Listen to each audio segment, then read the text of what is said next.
2 લાખથી બી વધારે સ્ટુડન્ટ્સો ગુજરાતમાં બીબીએ કરે છે, બીકોમ કરે છે અને પછી એમનો ગ્રેજ્યુએટ થયા પછી એક જ ક્વેશ્ચન છે કે હવે કરવાનું શું?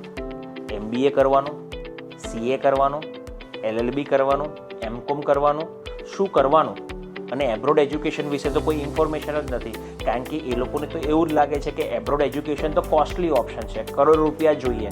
પણ સ્ટુડન્ટ્સ અને પેરેન્ટ્સ આ તદ્દન ખોટી વાત છે. તમે ઇન્ડિયામાં BBA BCom કર્યું હોય અને પછી જો તમને 5,000 થી 10,000 કાં તો 20,000ની જોબ મળતી હોય તો તમારે સ્ટડી એબ્રોડ સિલેક્ટ કરવાનું છે. સ્ટડી એબ્રોડની અંદર તમે ત્યાં માસ્ટર્સ ડિગ્રી કર્યા પછી તમારી સેલરી કરોડોમાં હોઈ શકે છે. ઘણી બધી બેસ્ટ કન્ટ્રી છે, US, Canada, Australia, New Zealand, UK, Germany, France. આવનારા ટાઈમની અંદર દુબઈમાં બી ઘણી બધી ઓપોર્ચ્યુનિટી અવેલેબલ છે. BBA BCom કર્યા પછી તમારી પાસે ઘણા બધા ઓપ્શન છે, પણ તમારી પાસે રાઇટ ડાયરેક્શન નથી. તમારે રાઇટ ડાયરેક્શન જોઈએ છે ને? કોમેન્ટમાં સ્ટડી એબ્રોડ લખી દો, અમે તમને બધી જ ઇન્ફોર્મેશન DM કરી લઈશું. આ નંબર ઉપર કોન્ટેક્ટ કરીને ફ્રીમાં કાઉન્સેલિંગ સેશન બુક કરાવી લો. આ રીલ એવા ફ્રેન્ડ્સને મોકલી દો કે જે BBA BCom કરીને વિચારી રહ્યા છે કે હવે કરવું શું.